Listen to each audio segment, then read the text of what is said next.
में ताबड़तोड़ तलाशी की, लेकिन लुटेरे ऐसे गायब हो चुके थे जैसे गधे के सिर से सींग।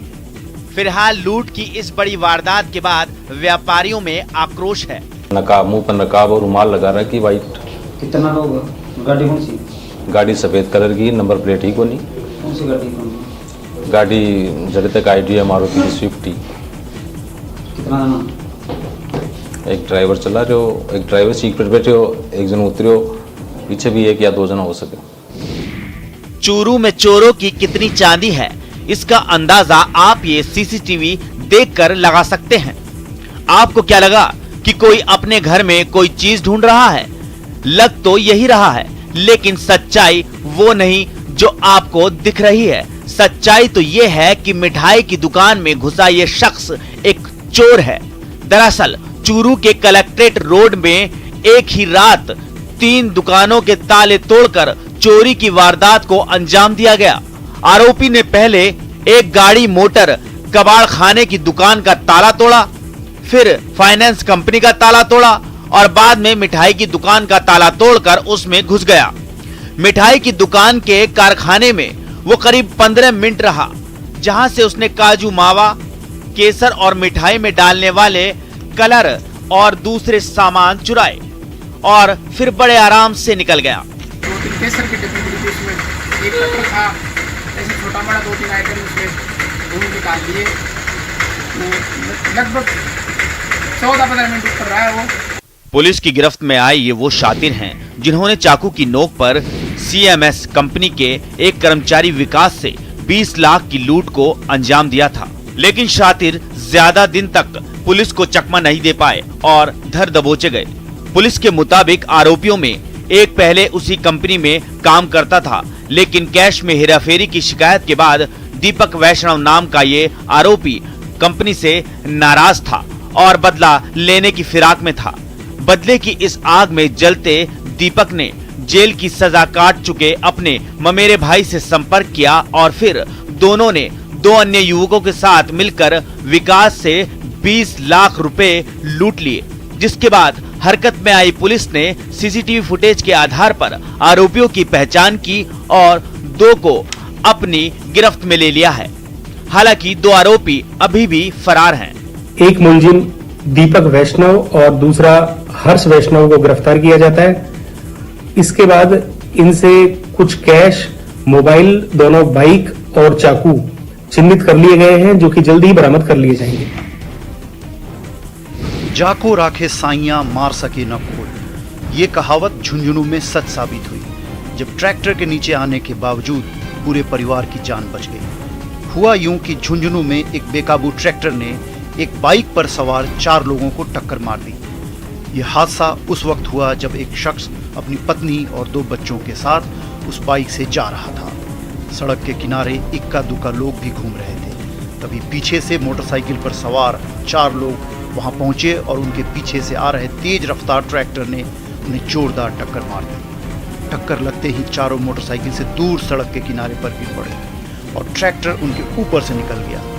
अच्छी बात ये रही वो लोग ट्रैक्टर के पहियों के बीचों बीच से बचकर निकल गए, वरना बड़ा हादसा हो सकता था। आगे चलकर ट्रैक्टर वाला भी रुक गया और कई लोग भी घायलों की मदद के लिए पहुंच गए। बताया जाता है कि इस हादसे में महिला के पैर में काफी चोट आई, जबकि बाकी 3 लोग मामूली रूप से घायल हो गए। ट्रैक्टर वालों की लापरवाही से 4 जिंदगियां खतरे में थी, लेकिन चारों लोगों की किस्मत अच्छी थी, इसलिए बड़ी अनहोनी बच गई।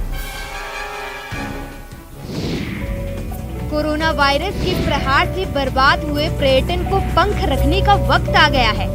करीब 1.5 साल बाद सैलानियों ने फिर मरोधरा का रुख किया है। महल, होटल, सड़क और बाजार सैलानियों से सब गुलजार हैं।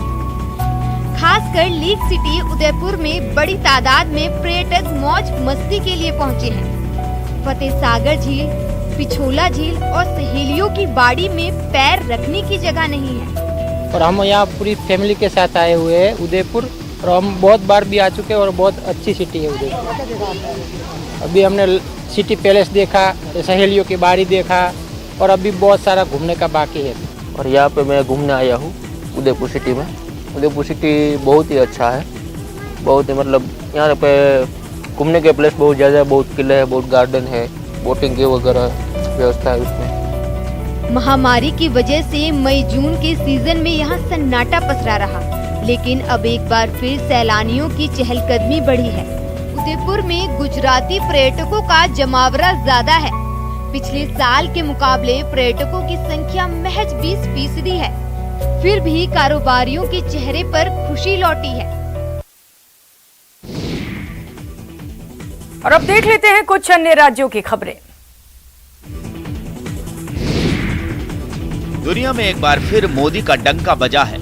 जी हां, भारत के प्रधानमंत्री नरेंद्र मोदी एक बार फिर से दुनिया के सबसे लोकप्रिय नेता चुने गए हैं। अमेरिकी data intelligence firm the morning consult के सर्वे के मुताबिक प्रधानमंत्री नरेंद्र मोदी ने अप्रूवल रेटिंग में अमेरिकी राष्ट्रपति जो बाइडेन और ब्रिटिश प्रधानमंत्री बोरिस जॉनसन समेत दुनिया के 13 राष्ट्र प्रमुखों को पीछे छोड़ दिया है। पीएम मोदी की अप्रूवल रेटिंग 70% है।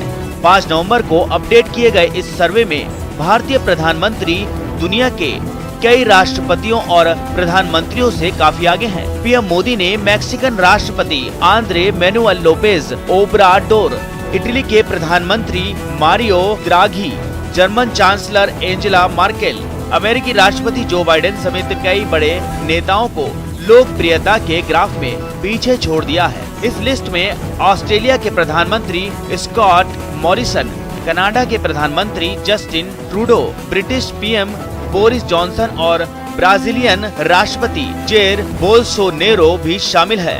इस बार के सर्वे में अमेरिकी राष्ट्रपति 5वें से 6वें और ब्रिटिश प्रधानमंत्री 8वें से 2 स्थान फिसलकर 10वीं पोजीशन पर पहुंच गए हैं।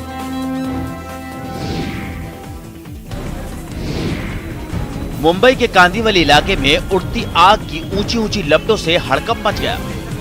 यहां हंसा हेरिटेज नाम की 15 मंजिली इमारत की 14वीं मंजिल पर भी आग लग गई। लोग कुछ समझ पाते इससे पहले ही आग तेजी से फैल गई और 14वीं मंजिल को अपने आगोश में ले लिया। आग इतनी तेजी से फैली कि लोगों को संभलने का मौका नहीं मिला और 7 लोग बिल्डिंग में फंस गए। इधर आग की खबर मिलते ही फायर ब्रिगेड की टीम मौके पर पहुंच गई और आग बुझाने के साथ साथ बिल्डिंग में फंसे लोगों के रेस्क्यू की कोशिशें तेज कर दी। कोशिशें रंग भी लाईं। बिल्डिंग में फंसे 5 लोगों को तो सुरक्षित रूप से बाहर निकाल लिया, लेकिन बाकी 2 लोग गंभीर रूप से झुलस गए थे, जिन्हें कांदिवली के अस्पताल ले जाया गया। हालांकि उन लोगों की जान नहीं बच सकी। इससे पहले बचाव दल ने मौके पर पहुंचते ही बिल्डिंग की लाइट काट दी थी। आग किस कारण से लगी, इसकी वजहों का खुलासा नहीं हो पाया है। आशंका जताई जा रही है कि शॉर्ट सर्किट या फिर पटाखों की चिंगारी के कारण ये दर्दनाक हादसा हुआ।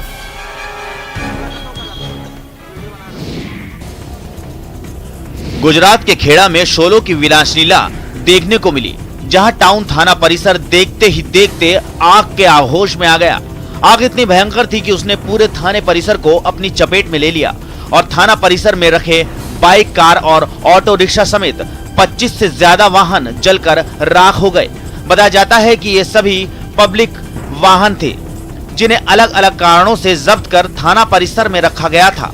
आग इतनी जबरदस्त थी कि इसकी लपटें दूर दूर तक दिखाई देने लगी।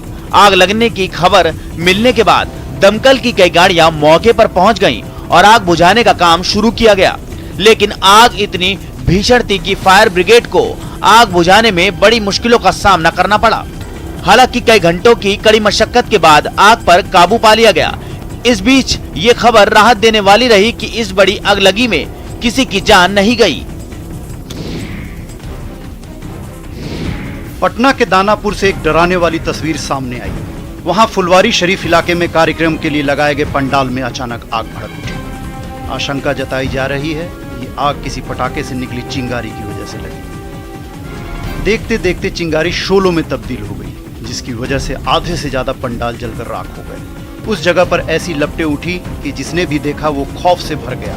बड़े बड़े बांस की मदद से तैयार किया गया पंडाल आग के लिए चारा साबित हुआ और आग बढ़ती चली गई। कुछ देर में हालात ऐसे हो गए, संभलना मुश्किल हो गया। यहाँ तक कि सड़क से आने जाने वाले लोगों के लिए भी खतरनाक साबित हुआ। आग लगने की जानकारी मिलते ही वहां दमकल की गाड़ी पहुंच गई। जिसने इसे बुझाने में अपनी पूरी ताकत झोंक दी। पानी की मोटी धार के साथ जब वो अंदर दाखिल हुए तो नज़ारा और भी डरावना हो गया। वहाँ चारों तरफ आग पैर पसारने को बेताब नजर आई। पंडाल में मौजूद तकरीबन हर चीज जलकर बर्बाद हो गई। हालांकि कई घंटों की मशक्कत के बाद आग पर काबू पा लिया गया।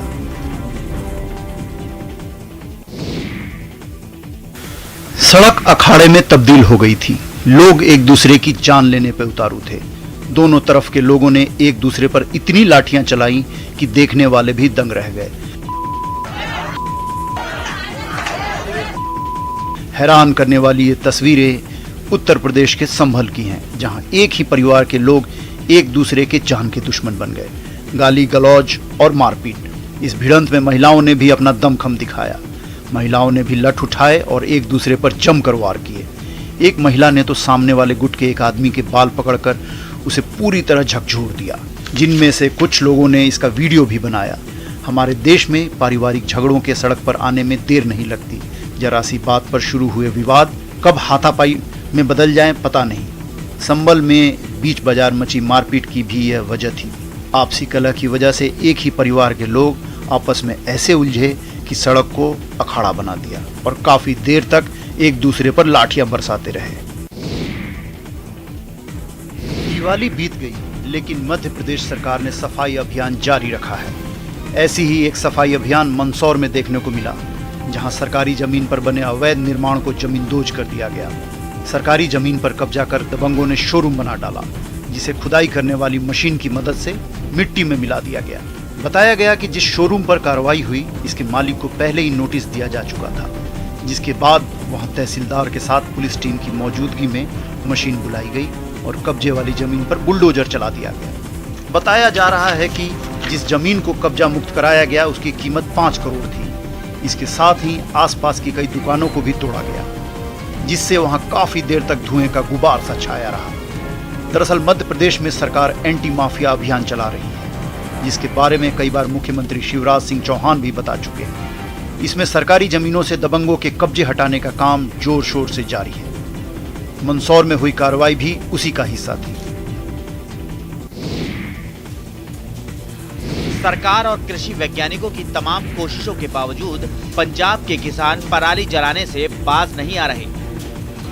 ताजा तस्वीरें पटियाला से सामने आई हैं, जहां सियोना गांव के किसानों ने खेतों में पराली जलाई। किसानों का कहना है कि सरकार को पराली के निपटान के लिए उचित मशीनरी की व्यवस्था करनी चाहिए और किसानों को इस पराली का भुगतान करना चाहिए, तभी पराली जलाना बंद हो सकता है। वहीं पराली जलाने से पूरे पंजाब समेत पड़ोसी दिल्ली पर भी इसका खासा असर पड़ता है। हालांकि पिछले साल 2 साल के मुकाबले पराली जलाने के केस इस बार कम आ रहे हैं। बावजूद इसके आंकड़े गवाही दे रहे हैं कि पराली जलाने के मामले इस साल भी सबसे ज्यादा पंजाब से ही सामने आए हैं। वहीं सरकार का दावा है कि पराली निस्तारण के लिए मशीनों पर भारी सब्सिडी दे रही है। अगर इतना पैसा नहीं है तो सिर्फ 50 रुपए में भी पूसा बायो डिकम्पोजर के रूप में इसका समाधान मौजूद है। इसके बावजूद कुछ किसान मानने के लिए तैयार नहीं हैं, जबकि इससे उनके खेत की उर्वरा शक्ति नष्ट हो रही है और प्रदूषण भी फैल रहा है। शिमला के ग्रामीण इलाके धामी में होने वाला पत्थर मेला इस बार भी रस्म अदायगी तक सिमट कर रह गया। कोरोना की बंदिशों के चलते इस बार भी पत्थरों का खेल तो नहीं हुआ, हाँ, लेकिन रस्म पूरी करने के लिए चंद पत्थर जरूर फेंके गए। इस मौके पर धामी राज परिवार के उत्तराधिकारी जगदीप सिंह ने मां भद्रकाली का तिलक कर इस रस्म को पूरा किया। पत्थर मेले के दौरान 2 साल पहले की तरह मेला स्थल पर ना तो दुकानें सजी और ना ही भीड़ जुटी। परंपरा के मुताबिक राज दरबार स्थित नरसिंह देवता और देव कुरगण के स्थान पर पूजा अर्चना के बाद ढोल नगाड़ों के साथ शोभा यात्रा निकाली गई, जो पत्थरों के खेल स्थल तक निकली। आपको बता दें, सैकड़ों सालों से यहाँ एक परंपरा चली आ रही है कि पत्थरों के खेल के दौरान लगी चोट से निकलने वाले रक्त से भद्रकाली का तिलक किया जाता है। इतना ही नहीं, कहा तो ये भी जाता है कि धामी में क्षेत्र में आई आपदाओं से प्रजा को बचाने के लिए पहले मानव बलि दी जाती थी। हालांकि बाद में उस परंपरा की जगह पत्थरों का खेल करवाने की परंपरा शुरू हो गई। 20 मिनट 20 खबर में अब बात कर लेते हैं इंटरनेशनल खबरों की। कोयले के भारी इस्तेमाल की वजह से पड़ोसी देश चीन की हवा में जहर घुल गया है। वहां इतना प्रदूषण फैला कि स्मॉग की वजह से सड़क पर चलना मुश्किल हो गया, जिसकी तस्वीरें आई राजधानी बीजिंग से। वहां तो सड़क को देखकर ऐसा लगा जैसे इसे बादलों के बीच बनाया गया हो, और वो भी धूल और धुएं के। हर वक्त भागती दौड़ती दिखने वाली राजधानी की सड़कों पर गाड़ियां रेंगती नजर आई। हालात इतने खराब हो गए कि दिन में लाइटें जलाने की नौबत आ गई। बीजिंग में रहने वाले लोगों ने दावा किया है कि इस बार प्रदूषण पहले के मुकाबले प्रदूषण कहीं ज्यादा है। बताया गया कि चीन में फैक्ट्रियों और उद्योगों के लिए इस बार कोयले का इस्तेमाल रिकॉर्ड स्तर पर हुआ, जिसकी वजह से वहां 200 मीटर दूर तक देख पाना भी मुश्किल हो गया। लोगों का सड़क पर चलना तक मुश्किल नजर आया। गाड़ियों और पब्लिक ट्रांसपोर्ट से साधनों का तो और भी बुरा हाल था। रोजमर्रा की चीजों को लोगों तक पहुंचाने में खासी मुश्किलें सामने आई। हालांकि इतने खराब मौसम के बावजूद लोग अपने कामों में जुटे नजर आए। इंडोनेशिया के जावा से डरा देने वाली कुछ तस्वीरें सामने आई हैं, जहां भारी बारिश के बाद हुई तबाही में 6 लोगों की मौत हो गई, जबकि 4 लोग लापता बताए जाते हैं। दरअसल भारी बारिश की वजह से वहां की एक नदी में उफान आ गया और उसका पानी अपना दायरा तोड़कर वहां के गांव पर कहर बनकर टूटा। नदी का पानी बहकर तो निकल गया, लेकिन उसकी चपेट में आया एक गांव तो लगभग पूरी तरह तबाह हो गया।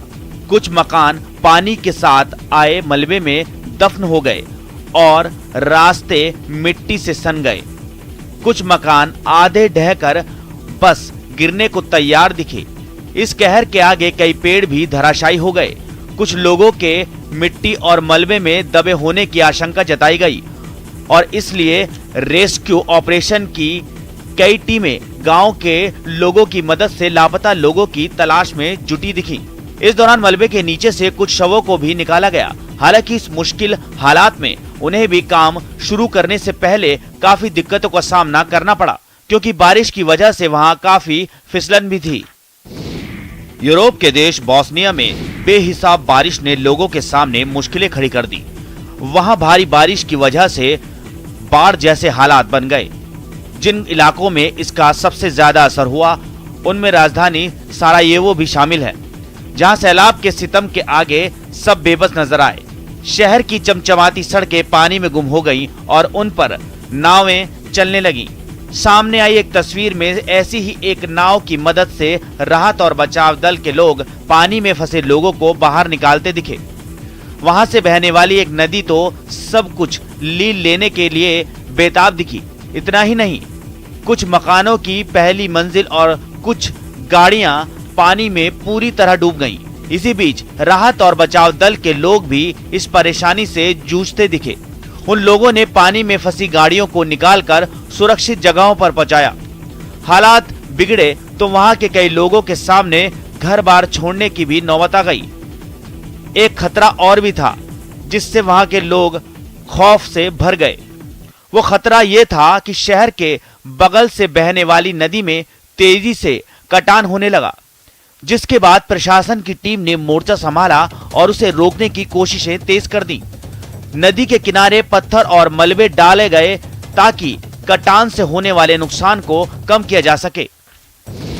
लंदन में सरकार के खिलाफ प्रदर्शन के लिए सड़क पर उतरे लोगों की पुलिस के साथ भिड़ंत हो गई। सरकार विरोधी प्रदर्शन में 8 पुलिस वाले घायल हो गए, जबकि हिंसा के आरोप में 12 लोगों को गिरफ्तार कर लिया गया। इस मास्क मार्च की शुरुआत 2012 में हुई थी। तब से ये हर साल 5 नवंबर को दुनिया के कई शहरों में मनाया जाता है। और इसी कड़ी में जब सैकड़ों लोग लंदन की सड़कों पर विरोध करने उतरे तो उनकी पुलिस वालों से जोरदार झड़प हुई। इस दौरान प्रदर्शनकारियों ने पुलिस पर चलते हुए पटाखे फेंके और आगजनी भी की। प्रदर्शनकारियों के इस रवैये से वहां के हालात बेहद तनावपूर्ण हो गए। लिहाजा हालात संभालने के लिए पुलिस को सख्ती बरतनी पड़ी। इस बीच प्रदर्शन में शामिल कुछ लोगों ने ब्रिटेन के प्रधानमंत्री बोरिस जॉनसन का पुतला भी फूंका। इस हंगामे और झड़प से पहले वहां बड़ी संख्या में लोग मास्क मार्च में शामिल होने के लिए लंदन के मशहूर पार्लियामेंट स्क्वायर पर इकट्ठा हुए, जिसमें कुछ प्रदर्शनकारी अपने चेहरों को मास्क से ढके हुए नजर आए तो कुछ हाथों में काला झंडा लेकर सरकार का विरोध करते दिखाई दिए। भारत ने टीकाकरण को लेकर बेहद ही सराहनीय